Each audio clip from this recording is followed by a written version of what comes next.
ayer se iniciaron las clases virtuales para los niños y muchachos en edad escolar. En el caso de TV Perú se ha estado transmitiendo por 3 horarios, ¿no? 3 franjas precisamente para inicial, primaria y secundaria. Además, pues con la colaboración de los equipos, las conductoras, ¿no? De TV Perú, ha estado Fátima Saldonit, Paola Moreno, Patricia Barreto, ¿no? Destacada actriz.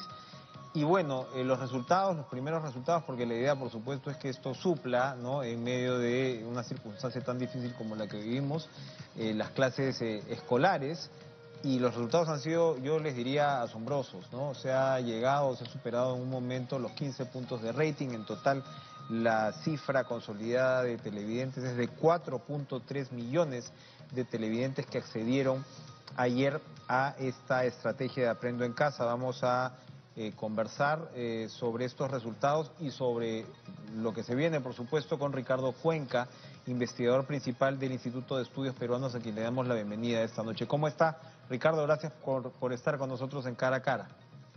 Muy buenas noches, Enrique. Muchas gracias por la invitación.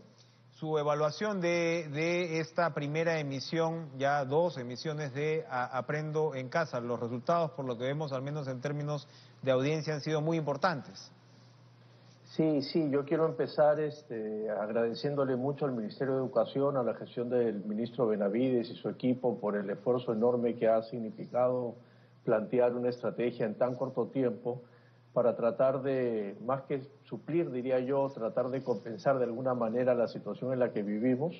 Cuando uno mira las fotografías que se han publicado en redes, y escucha los datos como los que tú has pasado hace un momento, Enrique, no puedes no conmoverte y pensar que estamos haciendo bien como estrategia, y por eso creo que ha sido importante, sobre todo porque había muchas dudas inicialmente respecto de la conectividad de Internet, y allí la presencia de medios como TV Perú y otros medios, digamos, tradicionales ha sido fundamental, ¿no? Cuando uno mira los desagregados, efectivamente el 15% estaba como conectado, que representa estos 4 millones y poco de personas, pero en los sectores socioeconómicos D y esto sube hasta casi 24-25%, y entonces efectivamente es una manera de llegar en estas circunstancias tan excepcionales a los estudiantes, a los chicos, a las niñas, a los niños, ¿no?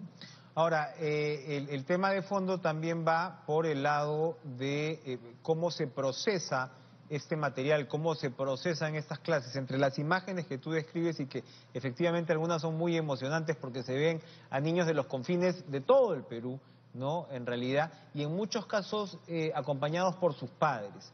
¿Cómo hay que procesar estas clases, este material?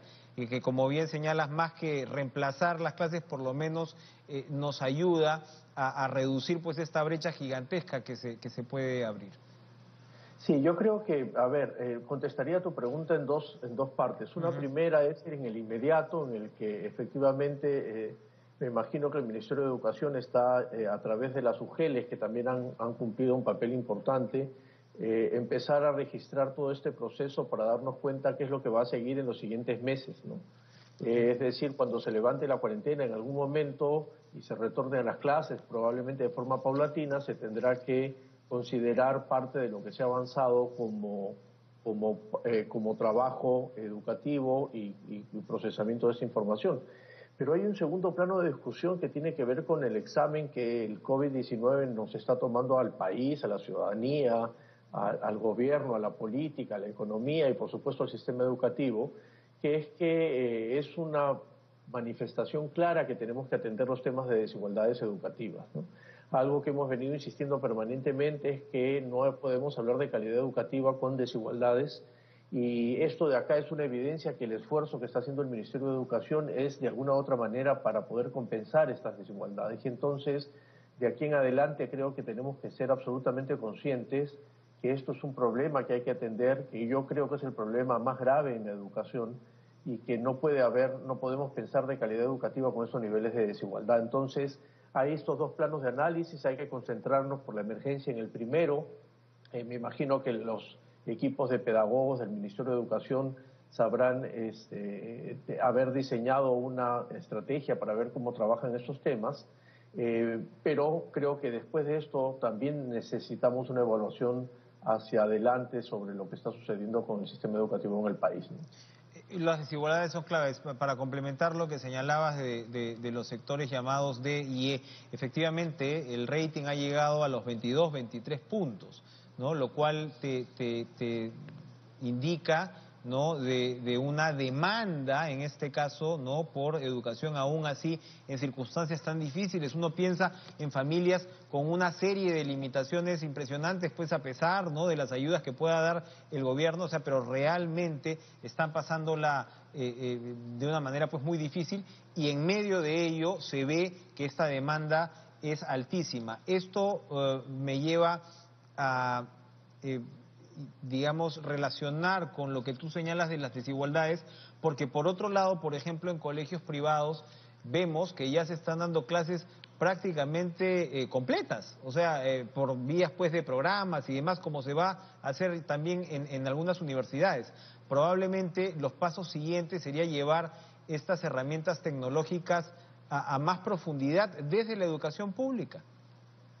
Sin duda, sin duda. Y hay que tener en cuenta dos cosas, Enrique, de tu comentario que me parece, por supuesto, interesante para poder analizar dos cosas. Una primera es que también es claro que hay un imaginario construido alrededor de la educación privada que no es la mayoritaria. Es decir, cuando nos imaginamos estos colegios privados que están trabajando de una manera pertinente porque tienen un conjunto de recursos para poder tener conectividad o materiales de trabajo, no estamos hablando de la mayoría de las escuelas privadas. La mayoría de las escuelas privadas en el país son más bien escuelas con mucha precariedad, que lo que van a estar es en situaciones muy vulnerables si es que, por supuesto, el Estado tampoco las atiende. Y entonces lo que hay que ponernos a pensar otra vez como una lección es qué pasa más adelante con esta enorme heterogeneidad que hay en la oferta privada. Y lo segundo es que efectivamente esta demostración conmovedora de cómo hay una preocupación por la educación tiene que ser trasladada al discurso público, el de la agenda pública. Es decir, quienes como yo y muchas otras personas creemos que la educación efectivamente es un asunto fundamental para el desarrollo del país, para la democratización del país, reclamamos permanentemente que a veces la educación termina siendo un discurso muy retórico.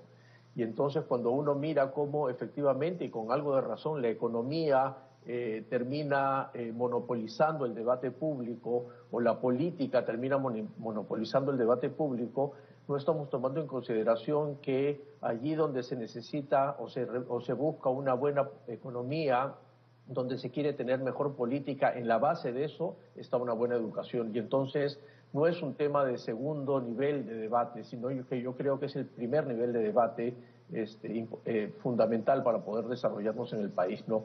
Y esto es una clara demostración del asunto. La demanda por la educación no solo es por aprender, sino es por saber que está en la base de cualquier forma y estrategia que se pueda plantear de desarrollo y de fortalecimiento en el país, ¿no?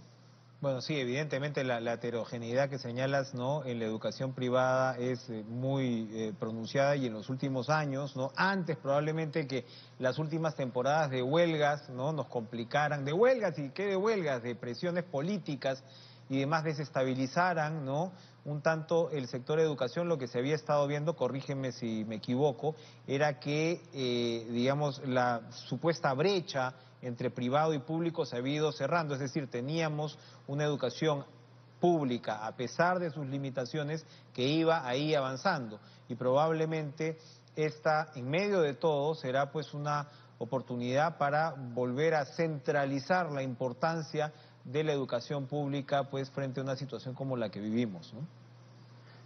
Totalmente de acuerdo contigo, y además acertado tu comentario, porque efectivamente la brecha no solo se va cerrando, sino que por lo menos en Lima metropolitana las escuelas públicas en los distritos más pobres tienen mejores resultados que las escuelas privadas en esos mismos distritos. Y entonces hay que buscar las alternativas, por un lado, iniciativas que ya ha tomado el Ministerio de Educación de ver cómo regulo la calidad en estas escuelas, y segundo, darnos cuenta que hay un paquete de condiciones de trabajo alrededor de las escuelas públicas de bajo costo y que tienen problemas de calidad que terminan siendo muy graves. Es decir, por ejemplo, cuando uno mira la calidad del empleo docente en una escuela pública y una escuela privada de bajo costo, la calidad del empleo en las escuelas públicas es mucho mayor que el de las escuelas privadas, en donde muchas veces hay una precariedad en la relación contractual, no gozan de temas de capacitación y por lo tanto hay una enorme